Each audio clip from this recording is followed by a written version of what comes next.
In this episode, we're going to learn what it takes to own and operate an organic, woman-owned brewery. Hi, it's Paul Ward, and welcome, friends, to Farm Talk. I'm very excited today. We are in Fillmore, California, and we're talking to Kim Rice with Sage Brews. Kim, welcome to Farm Talk. Thank you for having me. Absolutely. We are in the heart of Ventura County, and we've got a working hops yard behind us.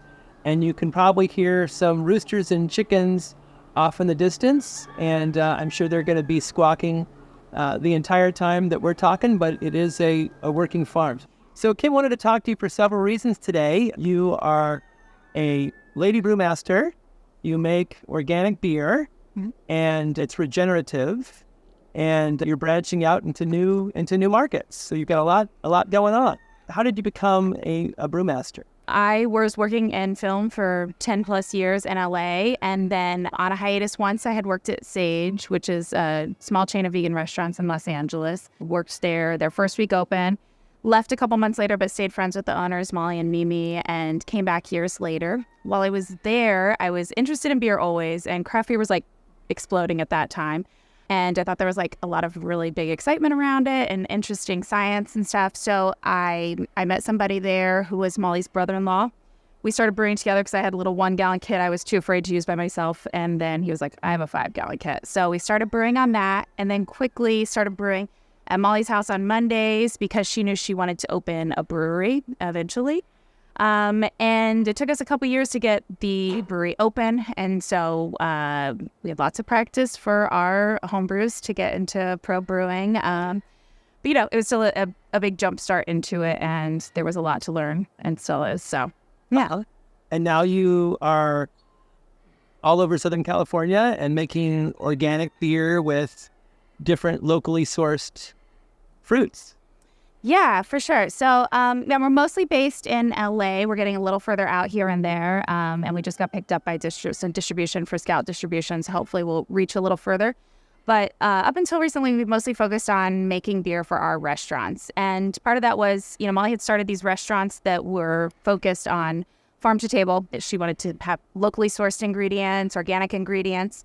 And then when the brewery came about, we opened that, we realized that was a little trickier in some ways because we don't have a malt house and we did not at the time have a hop yard. So it presented some challenges, but I think those restrictions actually gave us some really cool outcomes. And part of that was starting the hop yard that you see behind us at the farm. We have an 1.5 acre hop yard.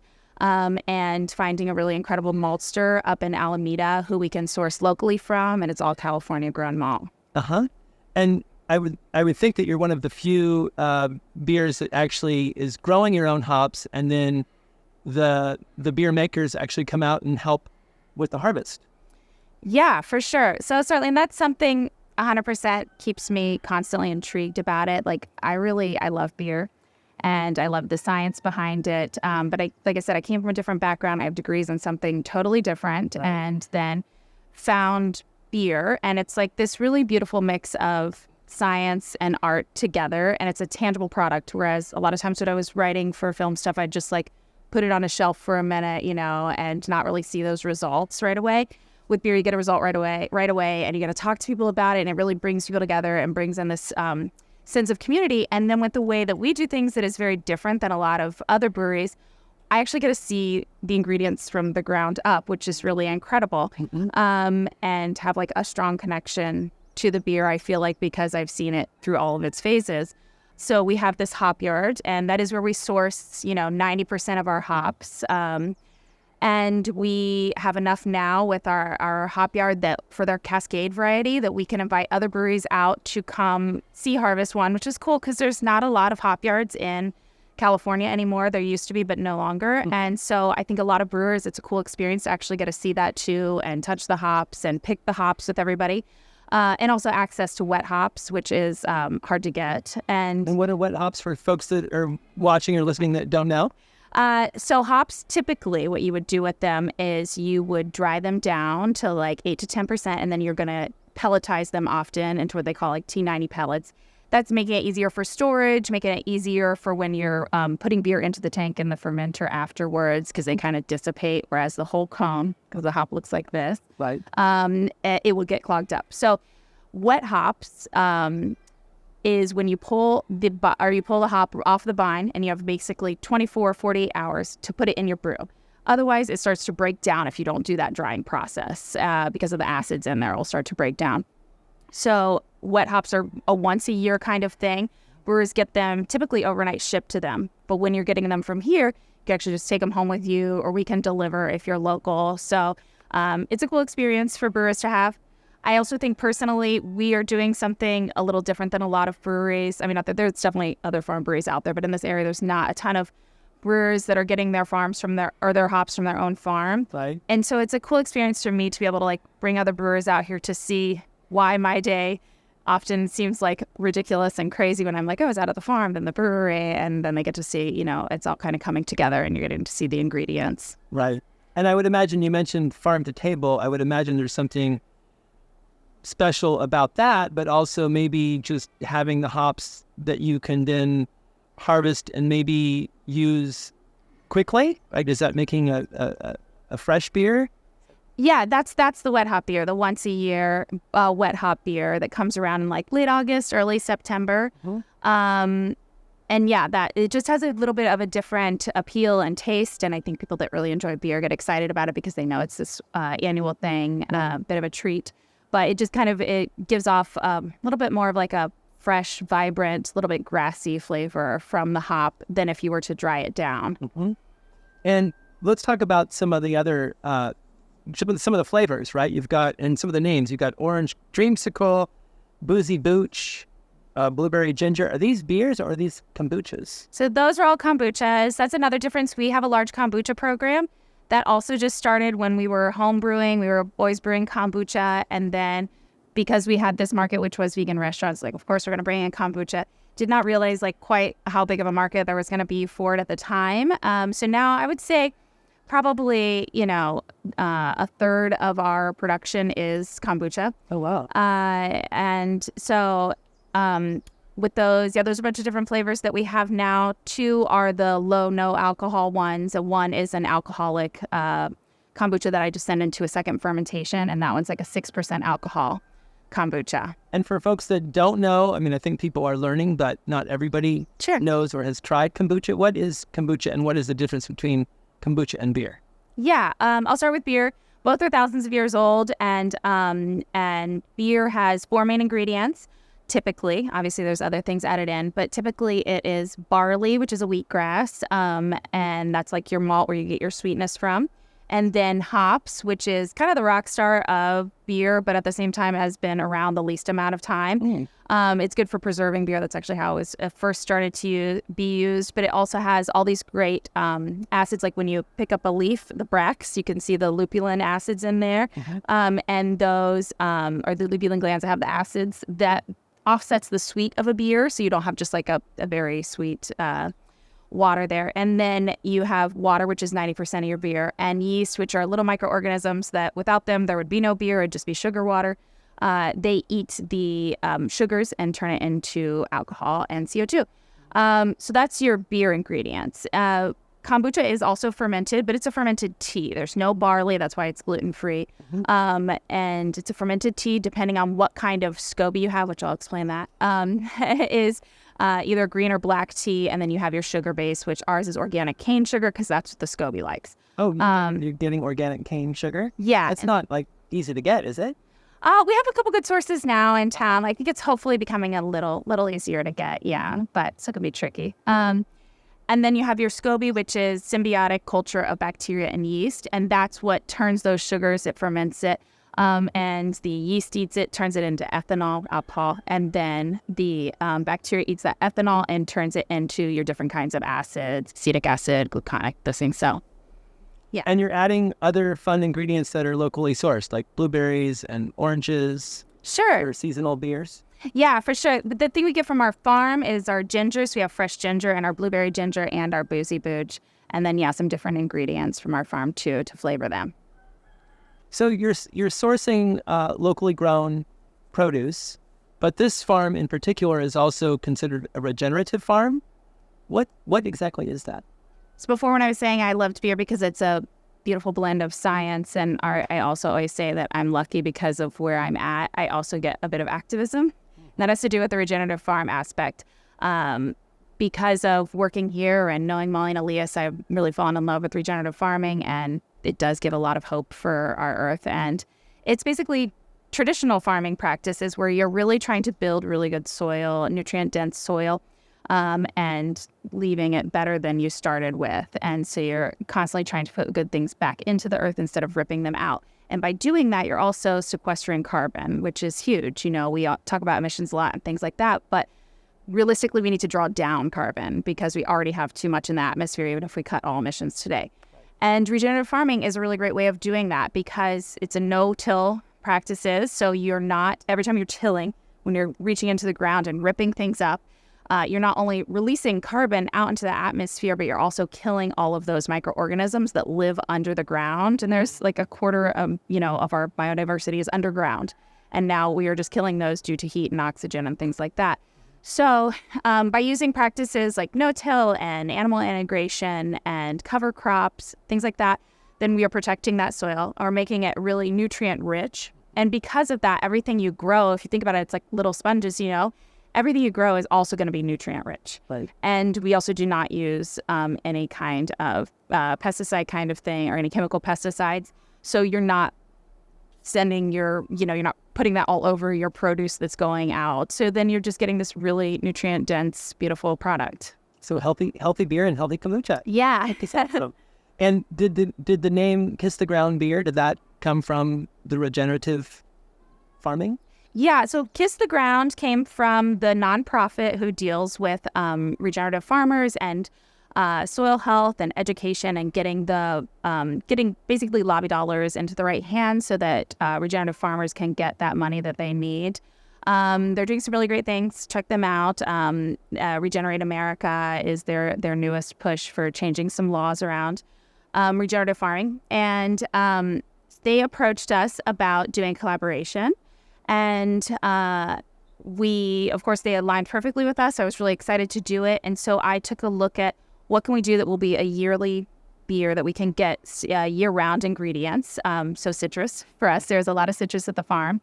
And then I wanted to make something. I made a farmhouse ale because that made the most sense. That's like where we're going back to our roots. And traditionally, farmhouse ales were what farm workers would make with things that were actually on their farm for their workers in the summer.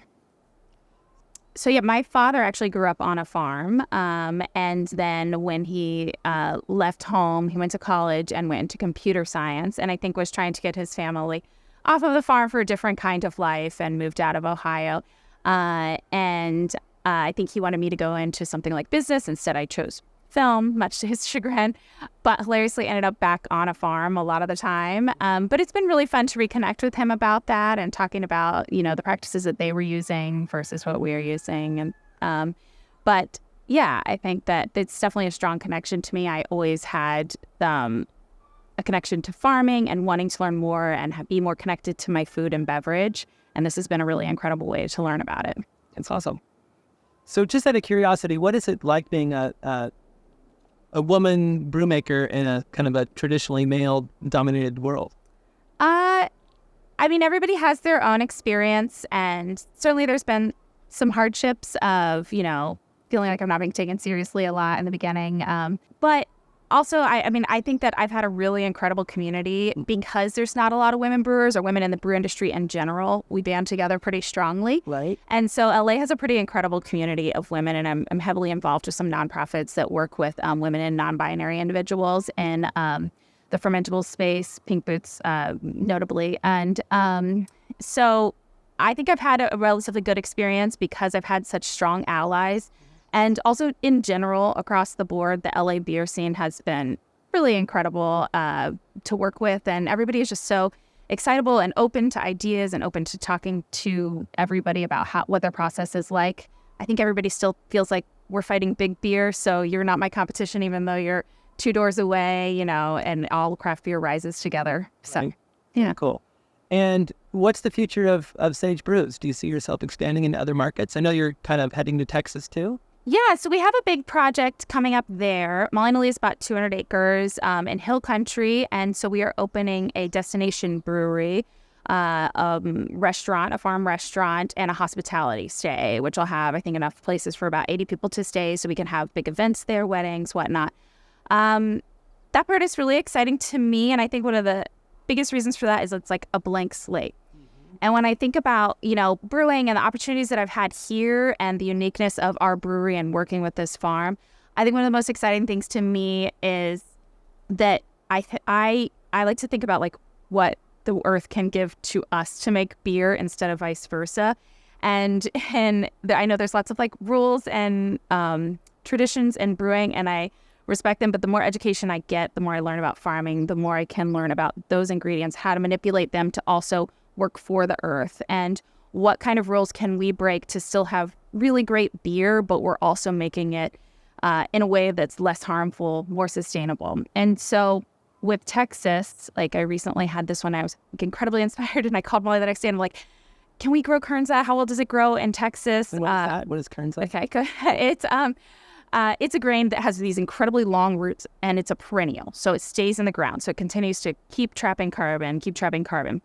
There is a brewery that works with Patagonia that does partial kernza beer now, and I'm sure there's other places out there. I think it's starting to pop up. But in my mind, we have this new blank slate, so we can kind of look at, we don't have a menu set already.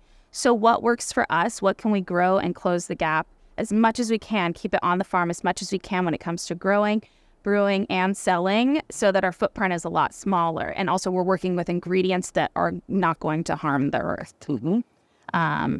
And so I didn't talk about Sage Brews though.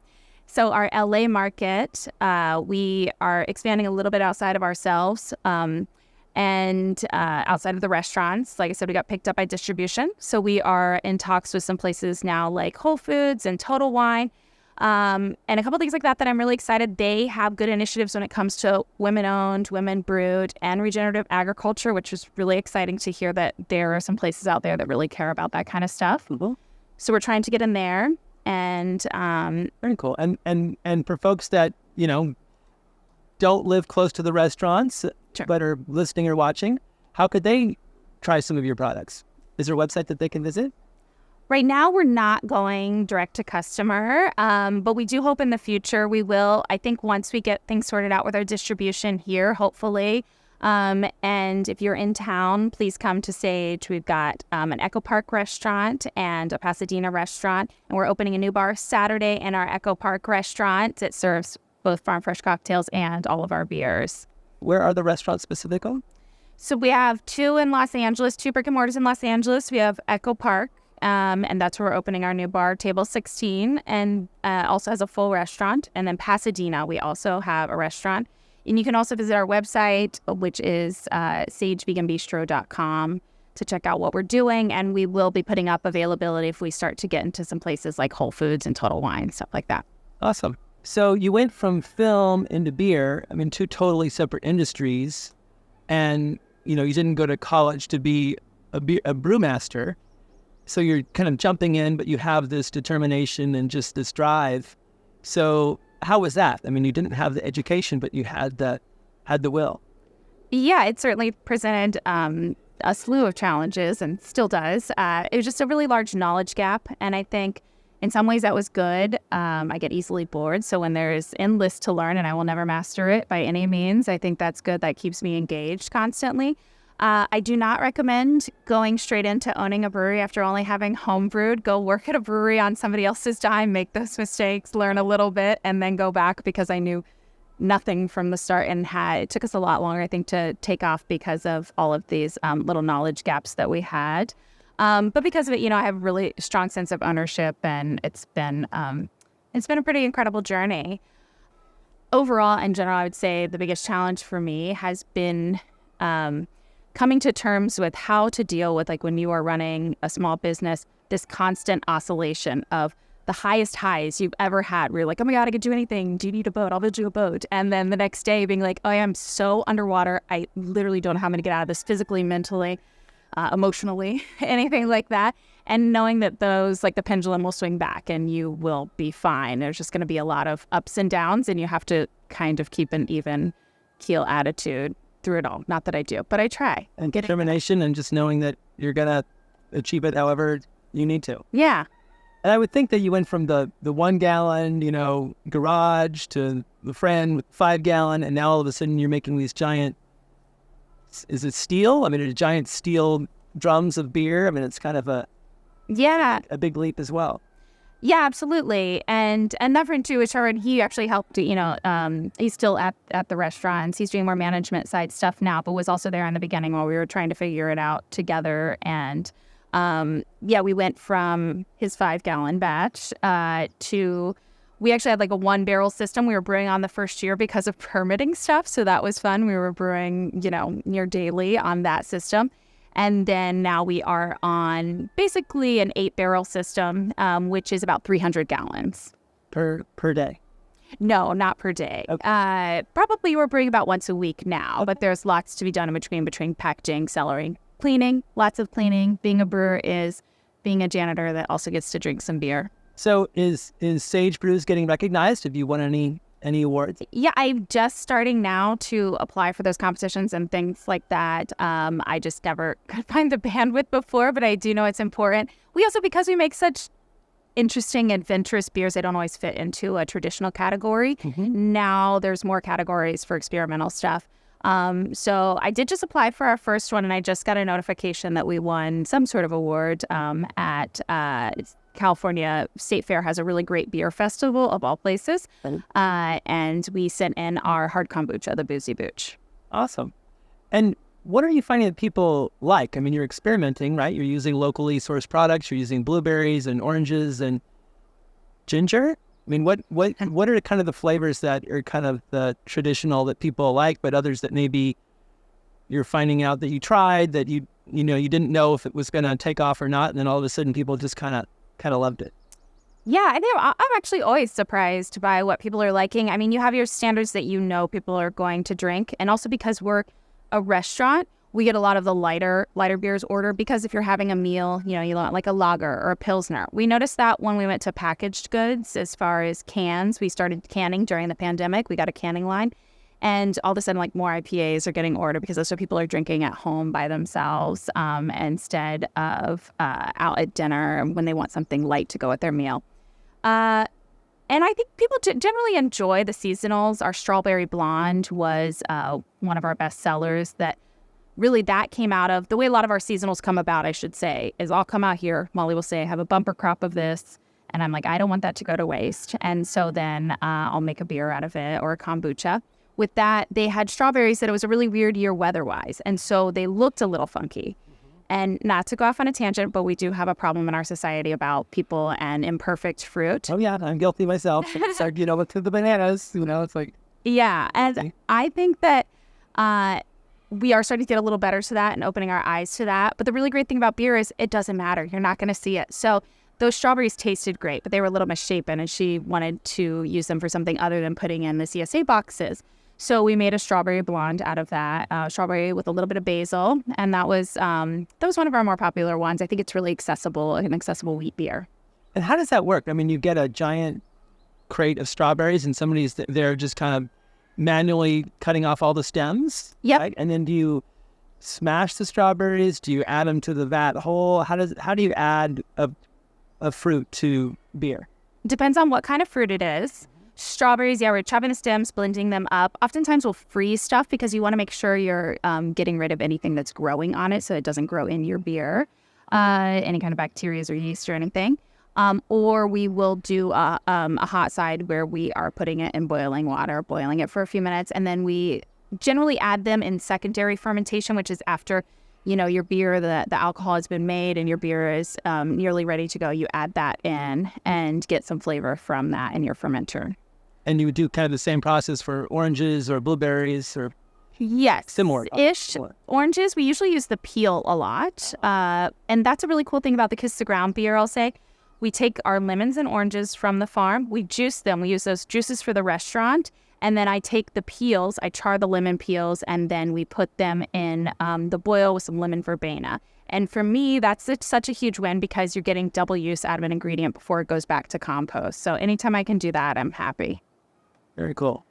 So yeah, I think I've always rooted for the underdog kind of thing, and always, I think, out of empathy, like when I was a kid, I used to make my mom buy the crushed cans at the grocery store because I felt bad for them that they were going to go to waste. I don't know why I've always been like pushing anamorphic qualities onto, cans of whatever. Didn't really think about botulism and things like that when I was a kid. But I think in that I've always, had some sort of empathy for waste. And then I still was very disconnected from food and still until I was working here. And food and beverage, beer is an agricultural product and we don't really always think of it that way. Right. But now when I am seeing a hop grow, like when one falls on the ground at work and we can't use it, I'm very sad about it because I know that this took so much time and effort to get from here to there. And we have one of the smallest footprints and gaps in a lot of places as far as ingredients go. But still, I know all the love and care that it went into it. So I think that's just made me hopefully more passionate, and I still have a world to learn, but I think it's a really important connection to your food and food waste because it is a really big problem that we have in this country. Absolutely. And, funny, it's total sidebar, but my son is a Boy Scout, and the first merit badge that he got was the gardening badge. And you need 21 badges to become an Eagle Scout. And he's just a very passionate gardener. So part of the badge was to start your own compost bin. And so we got the big compost bin, and all of our green waste goes in that bin. And the soil is amazing. And it's like, wow, it just came from like banana peels and lettuce and just all the green waste. And now it's like all of the worms somehow found this tub with, terrible soil all around it. But it's like the little Garden of Eden right in the backyard. And so it's like all the animals come to that spot. They know where to go. It's gratifying, right? And then we have same with the restaurants in here. And I think Malia talked about this. Like that's one of the reasons she got the farm was because of all the food waste from the restaurants. And same with brewing. We collect all the spent grain that after brewing, collect it, take it back here and feed it to the animals. They love it. We also pick up from another 10 breweries in town or something, all of their grain, so that it's not going to waste and it's not going into the landfill and creating methane. Instead, it's going to our farm and either becoming compost or it's feeding the animals, and then their waste will become compost. And that's where the whole regenerative thing comes in, because you're replenishing the soil. Replenishing the soil and fully cyclical and trying to waste as little as possible, just putting it back into the ground. Awesome. So Kim Rice, thank you so much for being our guest on this episode of Farm Talk. We've loved having you and learning from you. It's been awesome, and I think that our listeners and watchers will love learning from you as well. So thank you so much. Thank you. What a pleasure. Absolutely. And of course, we want to thank our sponsor, Opus Escrow, and be sure to tune in next time for another edition of Farm Talk.